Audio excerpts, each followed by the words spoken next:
Nelson Mandela, in one of the most emphatic speeches ever. America, right before the end of apartheid in 1990, Mandela defended his policy in the highest grade ever. Let's watch. Would you want a Gaddafi or an Arafat or a Castro to be a future president of South Africa? One of the mistakes which some political analysts make is to think that their enemies should be our enemies.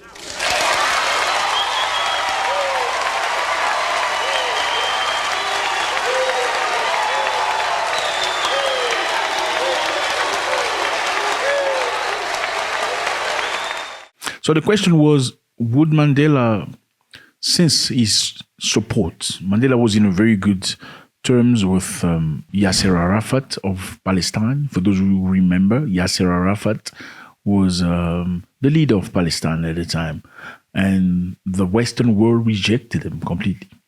Mandela had good communication with Cuba, good friendly communication with Cuba, because Cuba has been ostracized by the world.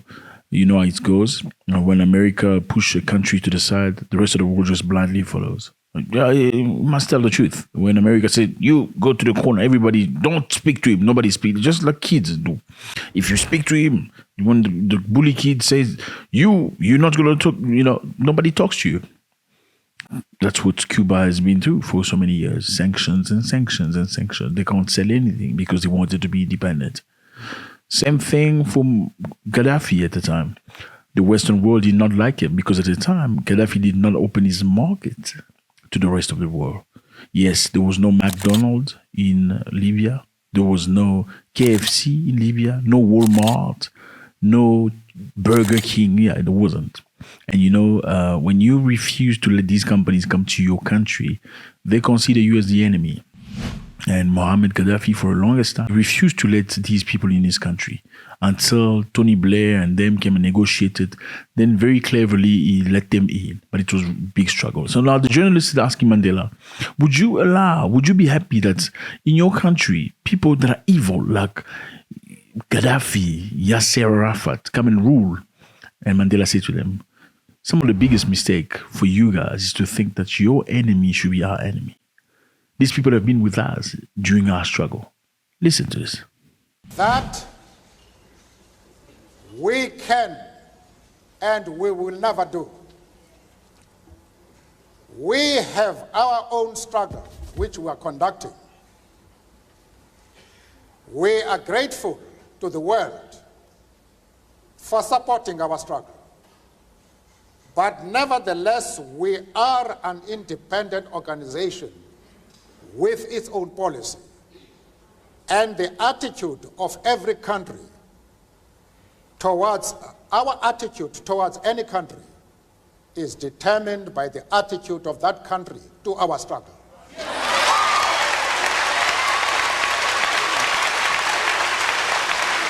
So in other words, don't push us to hate people that you hate. Just because you hate each other does not mean we have to hate Cuba, Gaddafi, and Yasser Arafat. We don't have to do that. Our attitude toward any country depends on their attitude toward our struggle. So if they are empathetic to our struggle during apartheid, we're going to be good friends. We don't care how you feel about it. Very strong. Look at his wife.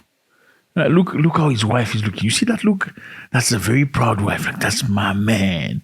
That's my man. Yeah. Colonel Gaddafi, Fidel Castro, support our struggle to the hilt.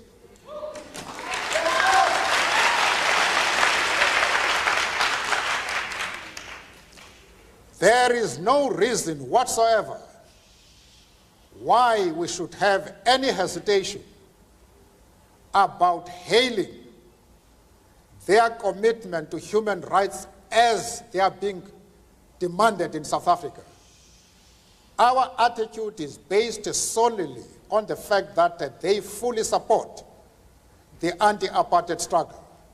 They do not support it only in rhetoric. They are placing resources at our disposal for us to win the struggle.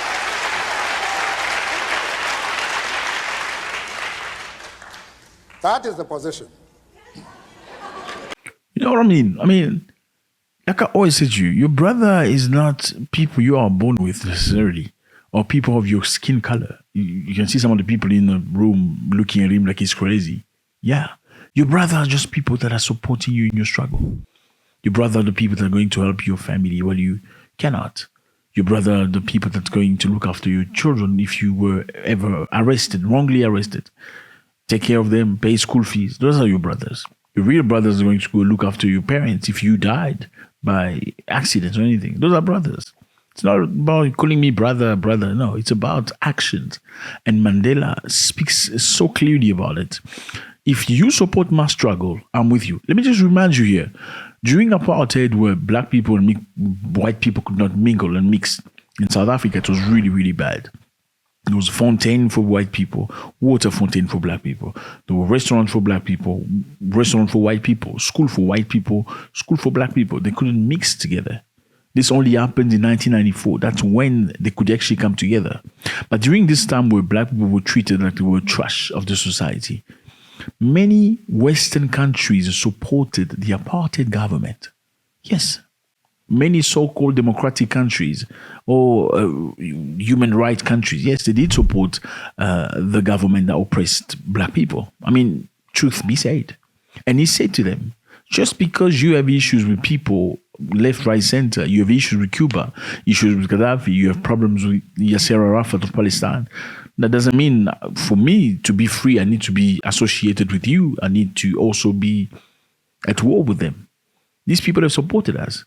Not only they've supported our battle morally, emotionally, they've also sent us logistics and things that we need in order to win our battle. So there's no way, it's not even questionable. There's nothing about it can be changed. Our support and our admission is irreparable. Let's go. Having said that, I think I would be dishonest if I did not express profound Now, this man is not very happy. with the answer that Mr. He's Mandela disappointed. gave to the previous question, because it suggests a certain They're always very disappointed when you say things they don't like. degree of amorality. The Immorality. That suggests that what these people do in their own countries, what a Gaddafi does in Libya, what a Castro does in Cuba, is totally irrelevant, even in terms of the issue of human rights, as long as they support the cause of the ANC. I hope that is not what Mr. Mandela meant, and I would hope that he would clarify that issue further. Mr. Mandela. And at the same time, want me to be involved in the internal affairs of Libya and Cuba. I refuse to do that. He refused to get involved in the internal affairs of Cuba and Libya. As far as Yasser Arafat is concerned, I explained to Mr. Sigmund that we identify with the PLO because just like ourselves, they are fighting for the right of self-determination.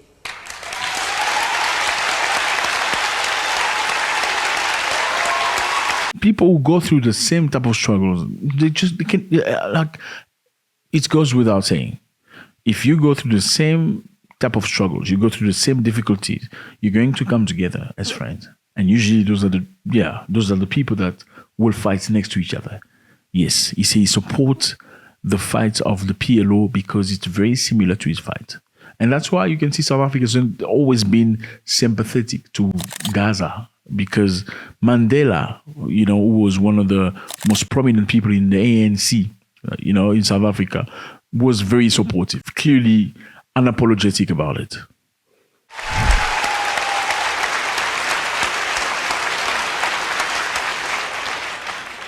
I went further, however, to say that the support for Yasser Arafat in his struggle does not mean that the ANC has ever doubted the right of Israel to exist as a state legally.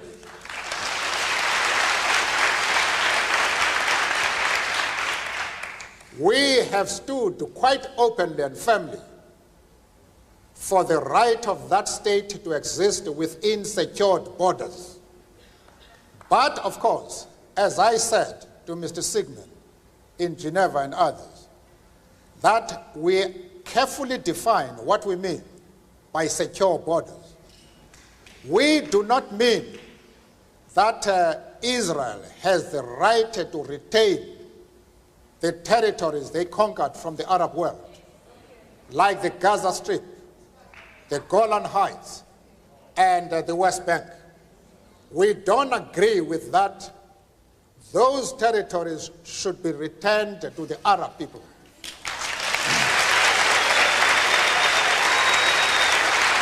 Mr. Mandela.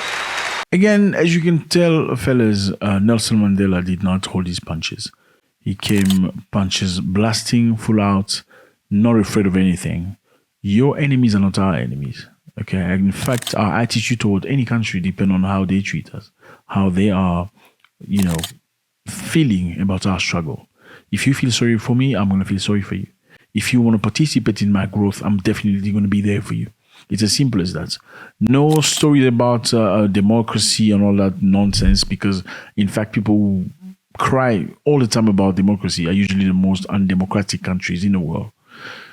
Let me know how you feel about these fellas. Nelson Mandela representing himself, the ANC, South Africa, and also Africans, for those of you who like it, at the highest level.